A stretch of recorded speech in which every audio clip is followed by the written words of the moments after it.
Bonsoir à tous. À la une de ce journal, la capitale centrafricaine en état d'alerte maximale face aux menaces d'attentats qui planent sur Bangui. Des Centrafricains s'insurgent contre des manœuvres de déstabilisation et expriment leur soif de démocratie et leur désir de prospérité économique. À 72 heures des élections législatives et présidentielles, nos envoyés spéciaux font le point sur la campagne électorale et la situation sécuritaire dans ce pays d'Afrique centrale. L'entrée en scène des médiateurs publics indépendants peut-il contribuer à la résolution de la crise dans le nord-ouest et le sud-ouest?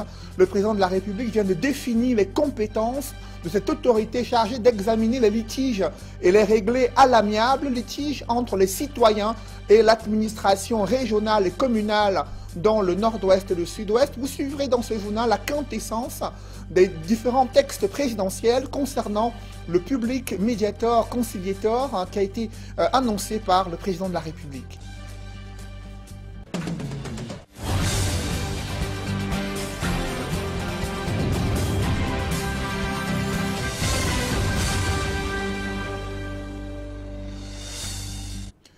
Merci de suivre cette édition complète de l'information sur Equinox Télévision. Nous sommes à 72 heures des élections législatives et présidentielles en Centrafrique et c'est un désir ardent qui émane du cœur des Centrafricains. Opposés au coup de force militaire, ils expriment plutôt une soif de démocratie et le vœu de vivre le redécollage économique dans leur pays en proie à des violences meurtrières face à la menace d'attentats qui plane sur Bangui à l'approche de cette élection présidentielle et élection législative. Le dispositif sécuritaire a été renforcé. Eric Ouattat et Gladys Sidier, envoyés spéciaux à Bangui, font le point sur la situation sécuritaire et scrutent l'état d'esprit des Centrafricains à Bangui. Bangui, après la rumeur quant à une éventuelle invasion des rebelles, la sérénité est de retour. Tous s'accordent à dire que le pays va franchir un nouveau cap à l'issue des élections à venir. J'espère que les Centrafricains soient unis d'aller voter le dimanche 27. Parce qu'un pas devant, deux pas en arrière, ça n'avance pas le pays. Les arrière-pays, on voit les progressions, les gens marchent. Un président vient, aujourd'hui on le chasse par la rébellion, tout ça, ça n'avance pas le pays. Là c'est détruit. Quel est l'avenir de nos enfants? Donc il faut que tout le monde aille aller voter. Il faut aller massivement voter. C'est notre devoir, c'est le devoir d'un citoyen d'aller voter, élire leur président et élire aussi leurs députés à l'Assemblée. La situation sécuritaire ne nous fait pas peur parce que nous savons que la MINUSCA et les forces étrangères sont là.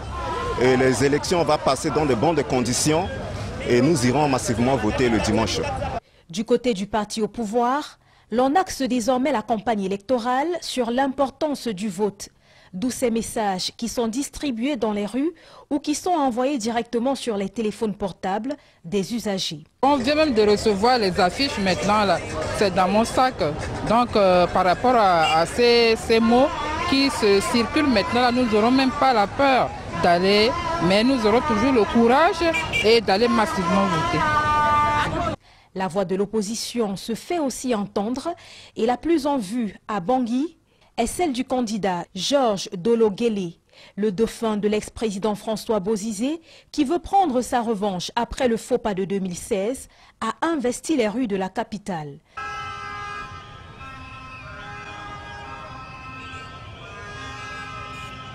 Son message est davantage axé sur le renforcement de la sécurité sur l'ensemble du territoire. Pour lui, Faustin Archange Touadéra a échoué sur toute la ligne. Si à Bangui, on est bien loin du crépitement des armes, dans l'arrière-pays par contre, les inquiétudes sont de plus en plus grandes au fur et à mesure que l'échéance électorale approche. L'on craint le pire. Dans la capitale, il n'y a pas d'inquiétude. Les gens peuvent aller voter le dimanche. Mais ce que nous craignons, ce sont nos frères qui sont dans les arrière-pays. Nous souhaitons que vraiment qu'il y ait la paix, que tous nos frères dans les arrière-pays aillent voter massivement et dans la paix. Nous souhaitons que la Centrafrique trouve son bon chemin. Nous ne souhaitons pas que le pays retombe encore dans des mêmes problèmes. Nous souhaitons que la Centrafrique prenne encore un nouveau départ pour le développement vers un pays émergent, ce que nous souhaitons. Bangui, la capitale centrafricaine, connaît son ambiance des jours ordinaires. Nous sommes en plein centre-ville et vous pouvez le constater, les gens vont et viennent. D'autres en profitent d'ailleurs pour faire les derniers préparatifs concernant les fêtes de fin d'année. Mais on garde bien dans l'esprit le grand enjeu, les élections présidentielles et législatives du dimanche 27 décembre prochain. Le vœu, le souhait de tous les Centrafricains, c'est d'aller aux urnes et de voir la situation sécuritaire du pays changer. Ils espèrent véritablement que la tendance sera inversée à l'issue de ce scrutin et que pourquoi pas ils verront leur pays connaître également un seuil de développement considérable à l'issue de ces élections. C'est-à-dire que les Centrafricains attendent beaucoup de cette élection qui se jouera finalement ce dimanche 27 décembre 2020. Une élection qui décidément est très attendue par tous les Centrafricains. Pour Equinox Télévision, les envoyés spéciaux à Bangui, Eric Watat, Gladys CJ. Toujours à Bangui avec nos envoyés spéciaux, cette réaction du deuxième secrétaire exécutif du mouvement Cœur Uni, le parti politique qui soutient la candidature du président sortant Faustin Archange Touadéra. Son deuxième secrétaire exécutif, Arthur Bertrand Piri, estime qu'il ne fait aucun doute que ce double scrutin se tiendra le 27 décembre 2020 en République centrafricaine. Il s'appuie sur l'engouement de ses concitoyens à retirer leur carte d'électeur. Cependant, Arthur Bertrand Piri dénonce l'attitude de certains acteurs politiques qui veulent se partager le pouvoir via une transition politique inacceptable. Je vous invite à écouter le deuxième secrétaire exécutif du MCU, le parti au pouvoir en Centrafrique. Il y aura effectivement élection. Il y aura effectivement élection parce que vous voyez, les électeurs sont en train de retirer massivement leur carte. Même s'il y a des gens qui ne veulent pas, qui ne se sont pas préparés pour aller aux élections, qui ne veulent pas que les élections se tiennent, qui veulent coûte que coûte avoir une transition. Une transition, ça veut dire qu'ils viennent s'asseoir, demander au président, bon, moi je vais être président de transition, hein, moi je vais être président de tel, je vais être ministre de tel, je vais être ministre de tel, en dehors, en laissant de côté le peuple centrafricain. Donc ce que je dis, c'est que le pouvoir se trouve entre les mains du peuple. C'est le peuple qui doit légitimer le pouvoir d'un président de la République ou bien des députés. Donc allons seulement devant le peuple et le peuple décide du sort de qui dirigera la République centrafricaine. Mais nous savons que ça sera pour ce Faustin Archange Touadéra. Dans ce dernier virage de la campagne électorale, comment se déroule celle du président sortant, candidat MCU à cette élection présidentielle? Le deuxième secrétaire exécutif du mouvement Cœur Uni fait le point sur la campagne de son candidat et déplore les nombreuses entraves décriées dans l'arrière-pays. Je vous invite à présent à suivre à nouveau Arthur Bertrand Piri, deuxième secrétaire exécutif du mouvement Cœur Uni. Le président de la République centrafricaine, Faustin Archange Touadéra, quand il était élu, nous on savait que c'était pour 5 ans. On savait qu'à la fin de la 5e année, il fallait aller vers les électeurs, demander qu'ils puissent encore redonner confiance au président de la République. C'est pour cette raison que dès que nous avons commencé la campagne, nous étions déjà préparés. On savait qu'on doit aller aux élections, on savait qu'à partir du 12 décembre, on devrait commencer la campagne. Et nous avons commencé la campagne et ça s'est très bien passé parce que partout où le président de la République passe, vous voyez la mobilisation, vous voyez l'engouement. Ça, c'est pas rien, ça dit beaucoup. Parce que justement, le peuple centrafricain a observé le président de la République. Il a observé le président de la République dans tous les domaines. Vous savez, lorsque le président de la République a été élu, d'aucuns pensaient qu'il allait faire la guerre. Mais il a opté pour la paix. Il a mis la fondation, les bases de la République centrafricaine et le peuple centrafricain a observé pour dire que oui, le Faustin Archange Touadéra, il a conduit le pays pendant 4 ans et demi, 5 ans. C'est lui à qui on doit faire confiance pour les 5 prochaines années. Donc chaque fois qu'il passe, vous voyez dans les meetings, vous voyez l'engouement. Donc la campagne se passe très bien. Dans le reste de l'actualité nationale, c'est un appel à la vigilance pour les consommateurs de whisky et liqueurs.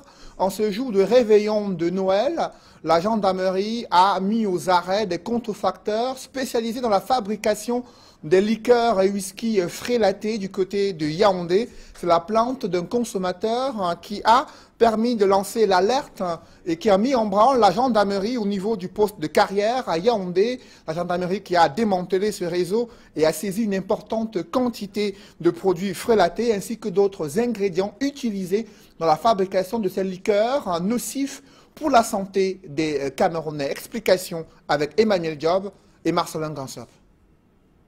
Dans la cour principale du poste de gendarmerie de la Carrière, un gang de 8 hommes prit la main dans le sac. Ils étaient passés maîtres dans l'art de fabriquer des liqueurs de qualité douteuse, jusqu'à ce que l'une de leurs victimes permette aux gendarmes de donner un coup de pied dans la fourmilière. Le 17 décembre dernier, nous avions reçu une plainte d'un particulier faisant état de ce qu'il aurait acheté des boissons, des whisky frélatés chez une tierce personne. Au sujet de cette information, nous avions ouvert une enquête et sous la supervision du commandant de compagnie Yaoundé 1. L'enquête nous a permis d'interpeller 2 suspects en possession d'une vingtaine de bouteilles de whisky. Les investigations des fins limiers de la gendarmerie vont permettre de démanteler l'essentiel du réseau, constitué de 8 personnes. À l'issue de leur exploitation, nous avons également procédé à une descente sur le terrain du côté des Tomeki qui nous a permis d'interpeller une bande d'individus en flagrant délit de fabrication de boissons, de whisky frélatés. Et étant, nous avons également procédé à une perquisition qui nous a permis de saisir un important stock de whisky vide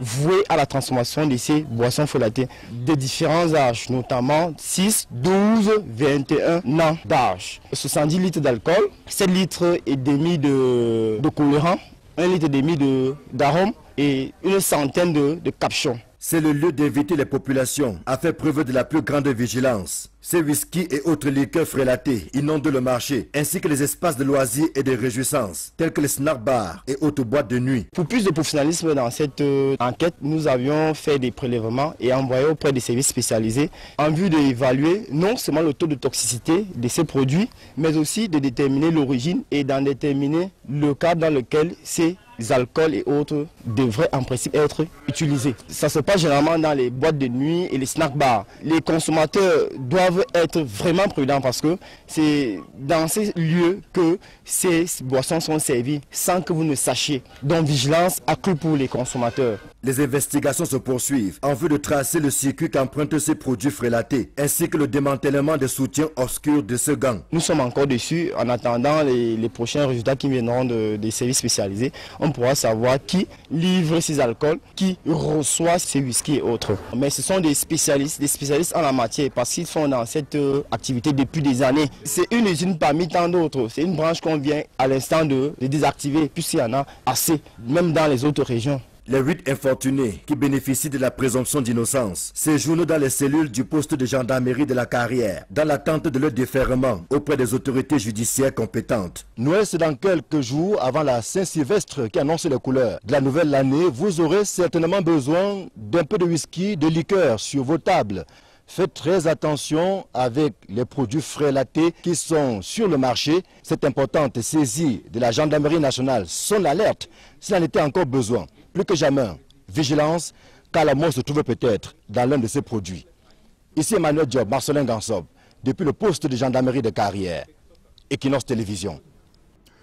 Autre lieu où un démantèlement a été observé, cette fois-ci, il concerne le circuit de production et commercialisation du chanvre indien dans la région de l'Ouest.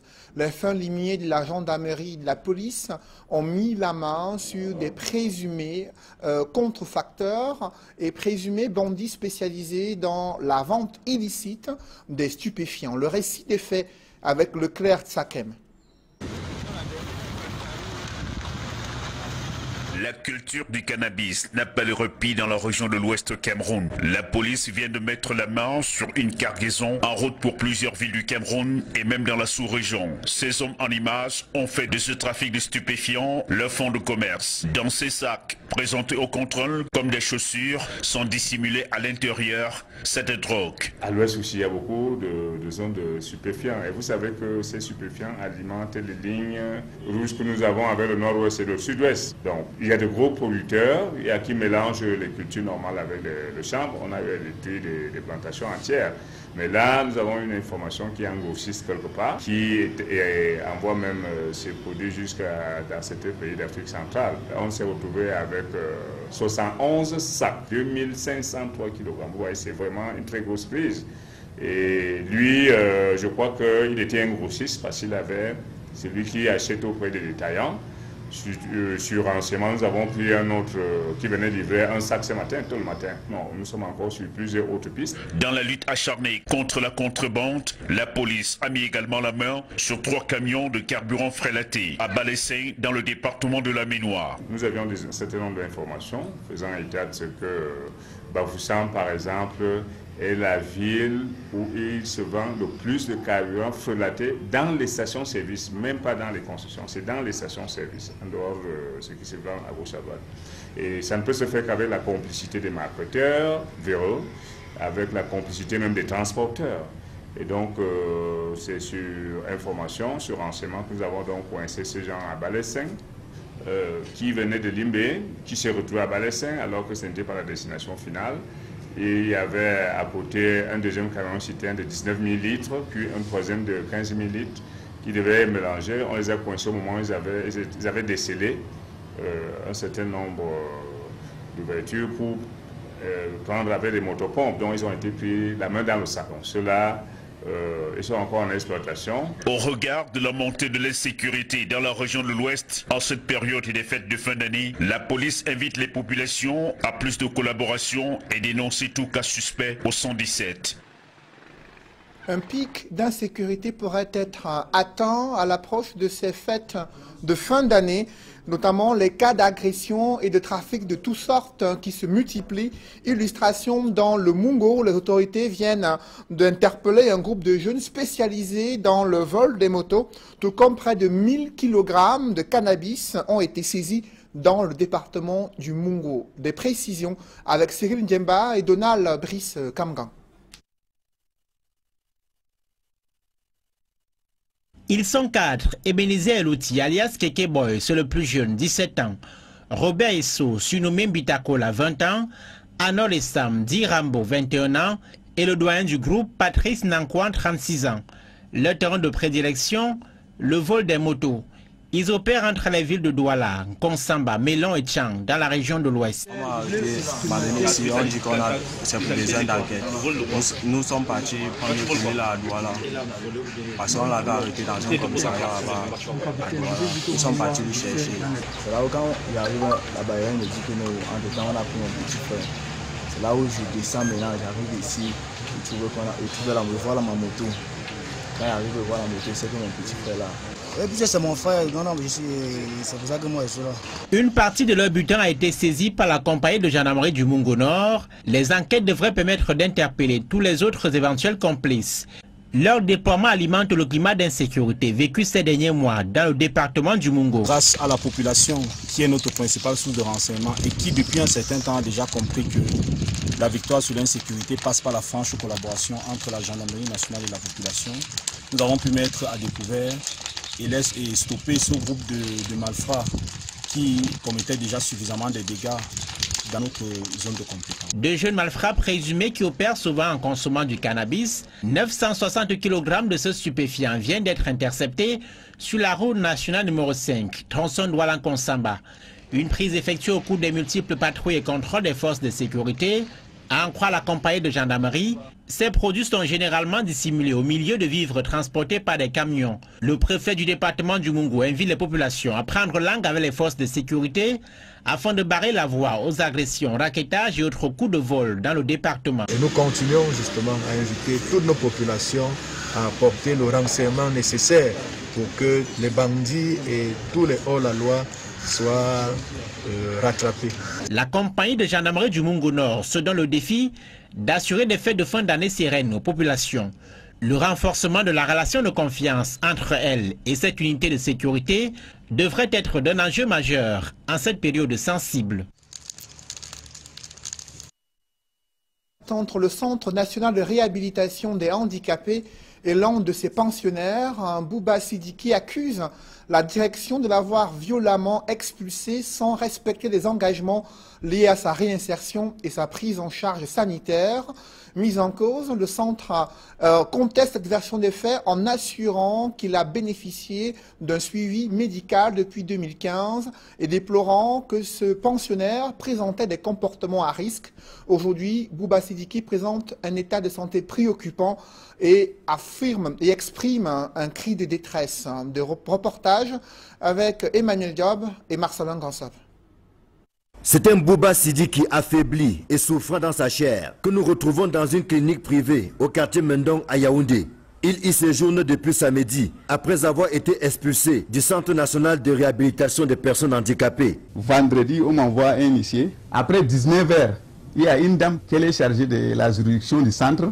Elle prend les gardiens du centre, les vigiles du centre. Et il n'y a pas un mandat qu'on vous a donné pour venir. Et si c'est ça, c'est la police ou la gendarmerie. Donc on ne me touchez pas, pardon. On vient maintenant, on me tire avec la force. Vous voyez tous ces blessures-là. Et c'est là qu'on m'a mis dans le taxi. On me jette à Vannes, au touristique. Ah, j'ai passé la nuit là-bas, au Belle Étoile. C'est comme ça que maintenant on m'a amené ici, à 24h50. Le directeur général du Centre de réhabilitation des personnes handicapées ne se reconnaît pas dans ces accusations et indique que c'est l'intéressé qui a manifesté le désir de quitter l'institution. Sauf qu'une fois le délai passé, Sieur Sidiki Bouba a commencé à faire le dilatoire, allant jusqu'à menacer l'huissier de justice et certains personnels à l'aide d'une arme blanche. La plus grande surprise pour nous a été que nous ayant écrit et demandé sous forme de menace qu'il veut sortir, nous n'avons que respecté ses desiderata. Nous avons calculé qu'il fallait l'aider à payer son transport. Nous n'étions pas obligés. Et nous lui avons proposé une somme de 250 000 francs et nous avons mis à sa disposition un carton de médicaments, des antibiotiques et puis des pansements pour une bonne période. Nous ne l'avons pas jeté dehors manu militari. Comme l'affaire avait pris une tournure de contentieux, tout ce que nous avons fait l'a été en présence d'un huissier de justice. Il a demandé qu'on lui donne une semaine. Et puis la semaine étant épuisée et nous rendant compte donc qu'il faisait du dilatoire et qu'il faisait du chantage, il fallait bien qu'on l'accompagne et qu'on respecte ses desiderata.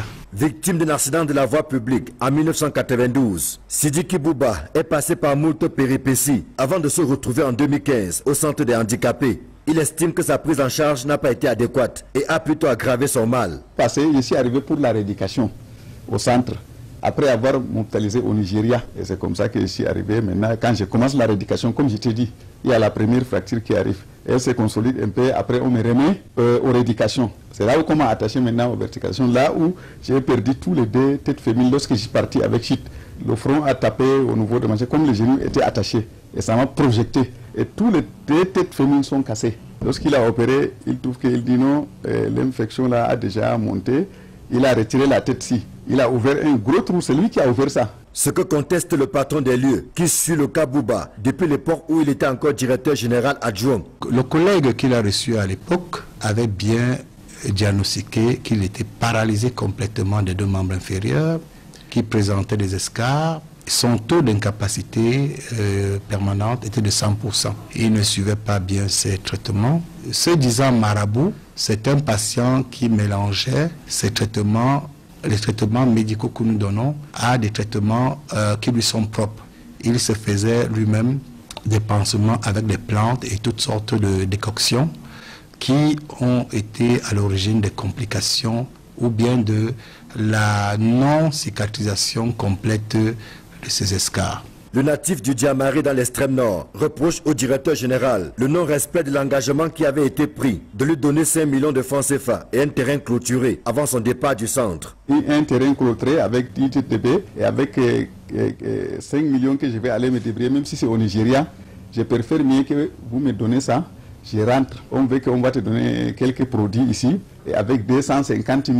Tu rentres, après ça on va accompagner tout ce qu'on a dit. Je dis non, j'accepte pas ça. Si vous allez faire ça en écrit, avec le témoignage de l'autorité compétente, là je suis d'accord. Mais sinon, je ne peux pas quitter le centre comme ça parce que je ne suis pas venu avec une petite plaie au centre.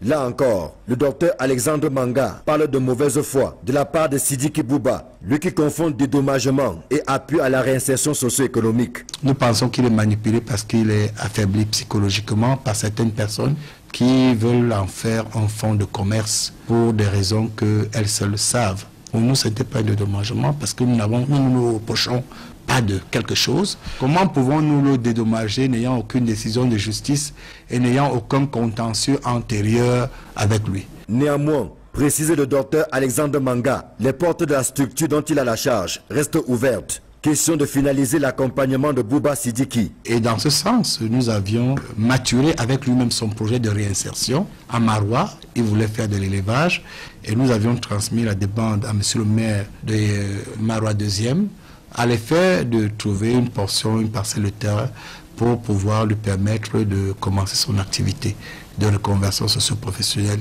Si les deux parties se regardent pour l'instant en chien de faïence, il n'est pas exclu qu'un vent de réconciliation souffle sur cette relation vieille de 5 ans. Il n'est à l'avantage d'aucune des parties que la tension persiste. On en sait désormais un peu plus sur les fonctions du Public Independent Conciliator. Vous le savez, c'est l'une des spécificités énoncées dans le Code de la décentralisation en décembre 2019, spécificité concernant les régions du Nord-Ouest et du Sud-Ouest.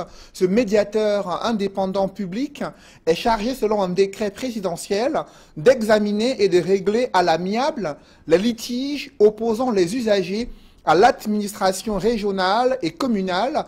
Cette autorité indépendante est également appelée à défendre et protéger les droits et libertés dans le cadre des relations entre les citoyens et la région.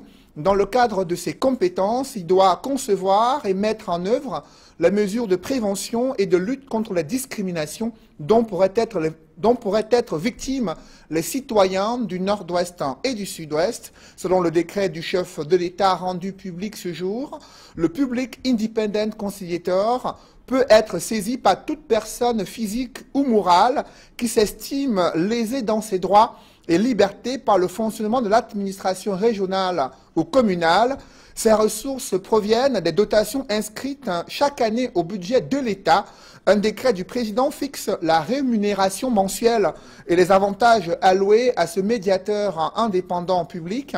Il est nommé par décret du président de la République sur proposition concertée du représentant de l'État et du président du conseil exécutif régional pour un mandat de 6 ans non renouvelable.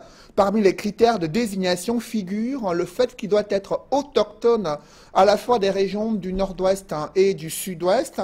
Il doit jouir d'une solide expérience, d'une réputation d'intégrité et d'objectivité établie. C'est du moins la substance de ce décret présidentiel rendu public ce jour. Un public reportage dans ce journal, le ministre du Commerce salue l'action citoyenne des supermarchés d'œuvres et leur contribution significative à la lutte contre la vie chère.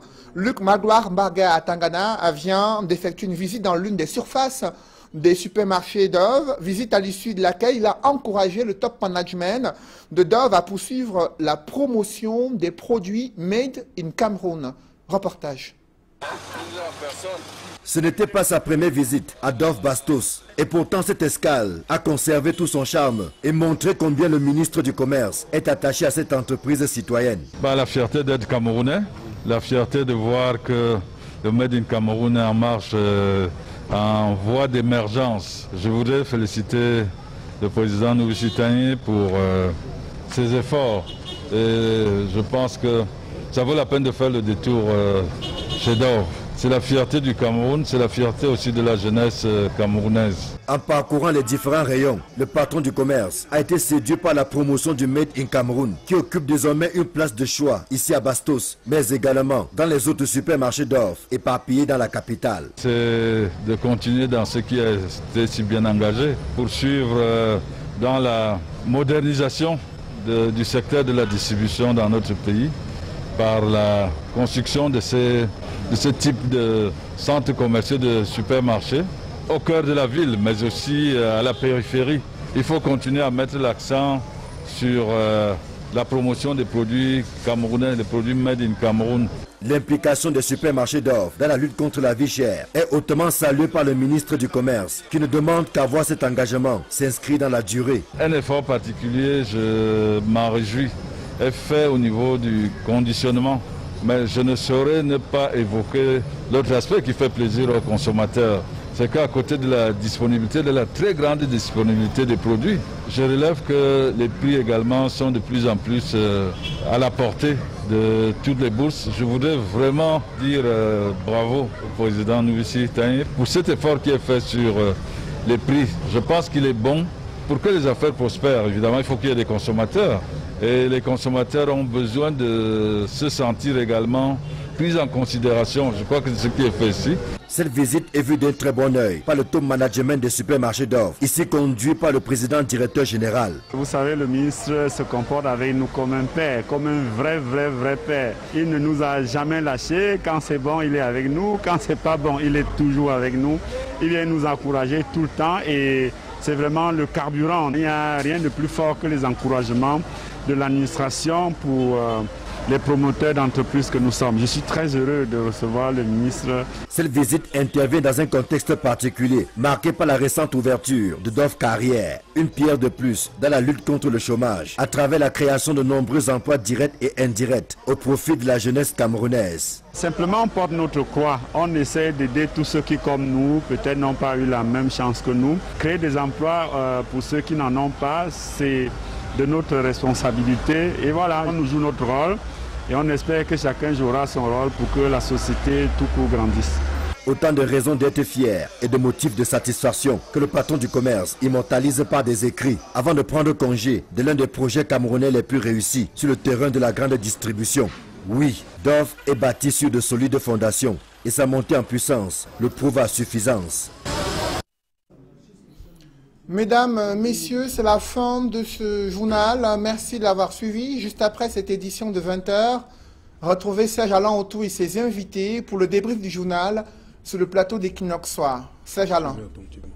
Fête de fin d'année, des liqueurs frélatées inondent les marchés. C'est le constat qui a été fait par un consommateur à l'approche des fêtes de fin d'année. Il a vite alerté la gendarmerie du côté de Yaoundé. Après les investigations, ils ont mis aux arrêts certains suspects et démantelé toute une branche où sont fabriqués des whisky et autres liqueurs frélatées avec des ingrédients et autres produits nocifs pour la santé des Camerounais. Difficile, vous l'avez vu en image, de pouvoir reconnaître à première vue les vrais whisky de ces whisky frélatés qui ont été saisis par la gendarmerie. Il faudra faire preuve de vigilance et de prudence pour les amateurs de whisky durant ce réveillon de Noël et surtout la Saint-Sylvestre.